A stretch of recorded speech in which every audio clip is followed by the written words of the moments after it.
legal o Enio ter trazido essa parte da família, né? Porque eu preciso falar de raízes. Eu acho que eu cheguei até aqui com muita base da minha família.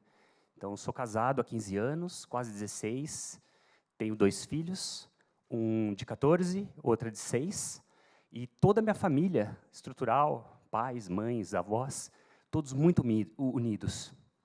Sabe a família que se junta no final do ano, em todas as festas, e assim, é muita gente, e se acontece alguma coisa com alguém, todo mundo se mobiliza e vai para cima? Essa é a minha família. E essa minha família me apoiou muito em tudo que eu fiz. Então, com cuidado, com incentivo, e isso eu fui levando para frente. E um dos apoios foi quando me incentivaram a ir para Portugal. Joguei futebol, acho que não fui bom o suficiente para ficar famoso, e o futebol me trouxe várias coisas positivas. Senso de grupo, de objetivo, de melhoria, porque você precisa treinar para estar melhor. Várias situações que me trouxeram também até aqui. Então, de Miguel para Miguel, muito obrigado a Portugal, que me acolheu tão bem, como você disse que os brasileiros te acolheram super bem. E aí esses caminhos, né, do futebol também me levaram para o caminho da moda. Eu frequentava um café na cidade de Mafra e conheci uma pessoa, o dono desse café, foi uma das pessoas que levou várias marcas para dentro de Portugal.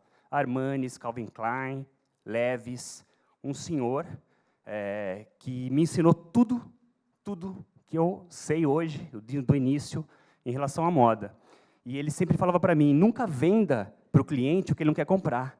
Nunca empurre nada para o cliente. Troque com ele. Entenda o que ele precisa. Não importa o quanto a gente vai faturar. Importa o que você vai criar de relação com ele. E isso veio me alimentando. 8 anos depois, eu volto para o Brasil. Falei, eu preciso, né, tinha 28 anos quando voltei, falei, preciso tentar colocar minhas habilidades no Brasil.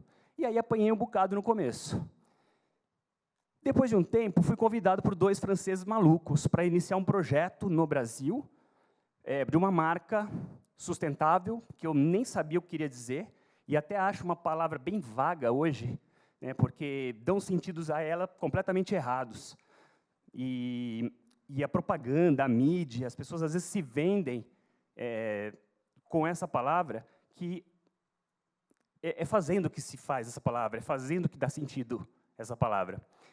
E quando esses 2 franceses malucos me convidaram, eu entendi, peraí, eu vou me dar mais uma chance para entender e para fazer um pouco mais do trabalho, porque eu tinha desistido da moda. Eu tinha visto coisas muito ruins da moda. Eu falei, cara, eu não quero isso para a minha vida. E aí, quando eu vejo 2 franceses dentro do Brasil, cuidando de cadeias produtivas, cuidando da nossa floresta, cuidando das comunidades, falei, cara, esses caras aí estão querendo dizer alguma coisa para mim. Eu vou aproveitar. Deixa eu entender. Porque eu sou um cara que eu sempre falei sim. Então, se eu colocar numa balança os sims e os nãos, os meus sims são muito maiores que os nãos. Até para me dar a oportunidade de testar e de experienciar. Então, quando eu cheguei com esses 2, a primeira viagem foi para dentro da Amazônia. E aí eu entendi o que eles estavam fazendo. Então, você cuidar de comunidades. Imagina 2 gringos, e eram chamados os gringos loucos, dentro da Amazônia, onde ninguém acessava, caminhos super difíceis.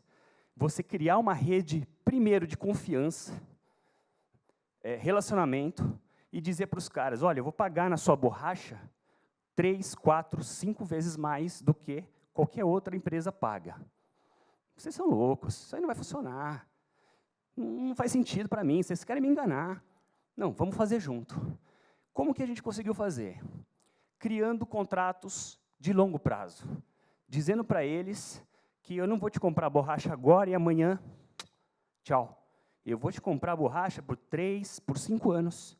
Eu só preciso que vocês garantam que vocês vão extrair isso durante esse tempo. Ok, vamos tentar. Para começar, tivemos que avançar com algum dinheiro, óbvio. Está aqui, a tua produção já está comprada no futuro. E isso começou a basear uma prática nossa, em todas as cadeias produtivas. No algodão, no PET reciclado. Muitas vezes no Nordeste, não tem chuva, não tem algodão. O clima mudou, a safra está diferente. Como é que se garante a sustentabilidade das famílias se você não garante isso a longo prazo? Então, isso começou a nortear todos os nossos movimentos. Dentro da Amazônia, a gente também criou um outro projeto, junto com o governo do Acre, que é o monitoramento das cadeias, das nossas bases lá dentro, em relação ao desmatamento. Então, tudo que a gente faz, todo ano tem uma auditoria, onde a gente olha para lá e vê, olha, aquela família, aquele assentamento está desmatando, não está desmatando. O que a gente faz com isso? O cara está desmatando, vamos lá conversar com eles. Por que você está desmatando? Eu preciso do gado, eu preciso de outros meios de subsistência, não é só borracha. Está tudo bem, vamos fazer isso de uma forma controlada? Vamos fazer. Mas se você não desmatar, eu te dou um prêmio. Então, obviamente, que a parte econômica, a parte de premiação, porque é no bolso também que se faz sustentabilidade, dava garantia para eles também melhorarem. Então, nós começamos a criar células que prestavam esse tipo de ajuda, de orientação, e colocamos escritórios. Temos escritórios no Acre, na parte da borracha, temos o escritório no algodão, que é no Ceará, e no algodão foi a mesma coisa. Também incentivando a parte da produção, dando materiais, às vezes comprando maquinário, garantindo a produção futura, e também trabalhando com sistemas que remuneram muito melhor essas operações. No caso do nosso algodão, a gente não tem um algodão somente orgânico. A gente tem o algodão orgânico e agroecológico, né? Sistema misto de culturas, que beneficia o solo, que também traz, através das outras culturas, uma forma de subsistência para as famílias. Essa é uma foto que a gente trouxe, que é toda a diretoria, a gente está muito próximo deles, então, uma vez por ano, a gente leva toda a diretoria, e aí, junto com as células, para escutar o que precisa ser escutado, para trocar com eles quais são os desafios, o que a gente precisa fazer no futuro, como é que a gente pode fazer contratos que beneficiem todos os lados possíveis da cadeia. Então, é a forma que a gente vem criando esse relacionamento já há 20 e tantos anos. O último projeto que a gente criou, recentemente, é um projeto do PET reciclado, que a gente, por uma das faltas de algodão, por causa de seca, a gente não consegue comprar todo o algodão que a gente precisa dentro do Brasil. A gente recorre também ao Peru, com práticas assim muito semelhantes. Mas a gente não conseguia, em relação à seca, ter produtos, ter algodão suficiente que pudesse suprir a nossa necessidade. E aí também tem uma questão de tendência de moda, né? Nos últimos tempos, nos últimos anos, o tênis de algodão, de lona, ele caiu assim um pouco em desuso. A gente precisa também se basear nisso. E aí a gente criou essa cadeia do PET reciclado, que a gente não conseguia nem rastrear o que vinha de PET reciclado. A gente entendeu a complexidade que é você criar essa cadeia, como é que faz a separação, cor com cor, volume, para poder criar os flocos, depois o fio. Então, ele é muito complexo. Não existia nada estruturado. Então, tudo que a gente faz é no sentido de vamos trazer para perto da gente, vamos ajudar a desenvolver, porque a gente junto, não é uma questão de controle, mas é uma questão de relacionamento mesmo. Desenvolver dos dois lados as necessidades. No último ponto, a gente tem o couro, o famoso couro, né? Pô, mas, cara, é marca vegana? Não, a marca não é vegana. O couro, a gente não sabe ainda mensurar se ele é mais durável do que, por exemplo, um tecido que a gente criou, que é o CWL, que é um tecido com base de algodão, com milho, mas, a longo prazo, o couro se mostrou ainda mais sustentável, uma vida mais longa. E é óbvio que o couro é um subproduto. Então, ninguém mata o boi ou a vaca por causa do couro, e sim por causa da carne.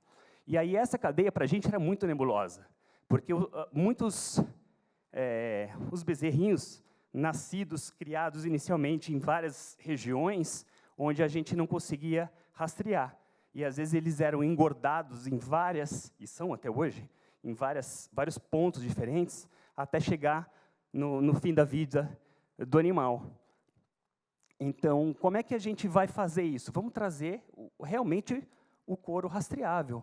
A gente migrou toda a cadeia para o Rio Grande do Sul, os Pampas Gaúcho, onde o pum da vaca, porque ela solta um pum, ele é legal, né? A vaquinha é heroína, ela não é a vilã do desmatamento.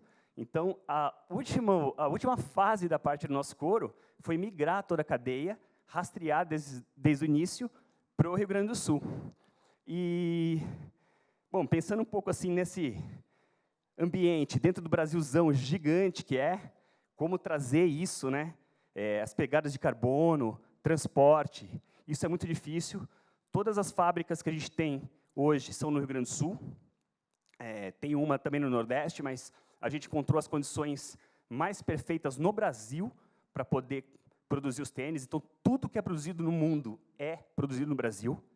Vou te falar que falar para vocês, 5 mil pares, 10 mil pares é produzido em Portugal, no Norte, numa fábrica que chama Samba.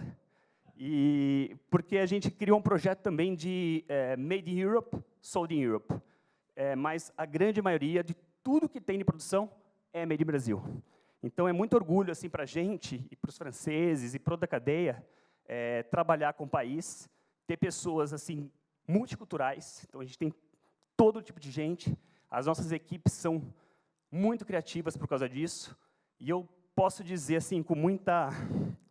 Estou um pouco emocionado agora, porque eu tenho monstros do mercado, em comunicação, em vendas, no meu time, que brilham, e eu gosto que eles brilhem mesmo, e que dizem para mim, Leandro, eu não quero ir para outro lugar.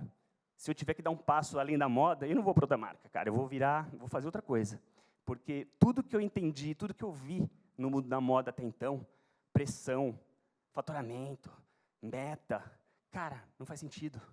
E a forma leve de gestão que vem dos donos, que parte deles, essa proximidade, essa amizade, a cerveja depois da festa, a cerveja depois do trabalho, são eles que puxam. Então, isso traz uma união como grupo e que faz, assim, meio que a gente brincar que a Veja é uma seita. Porque você entra e você fica ali mesmo e você não quer sair. E você briga com todos para você, sabe, vendendo os valores que a marca tem. Eu poderia ter trazido aqui uma foto de um tênis, poderia ter trazido, mas eu não vim vender nada. Eu acho que a Veja é uma marca de... É um projeto que se viabiliza através do tênis, e não uma marca de tênis. Bom, agradecendo a todos o convite. Amém para quem é do amém. Aleluia para quem é do aleluia. Namastê para quem é do namastê. E Miguel, axé para quem é do axé.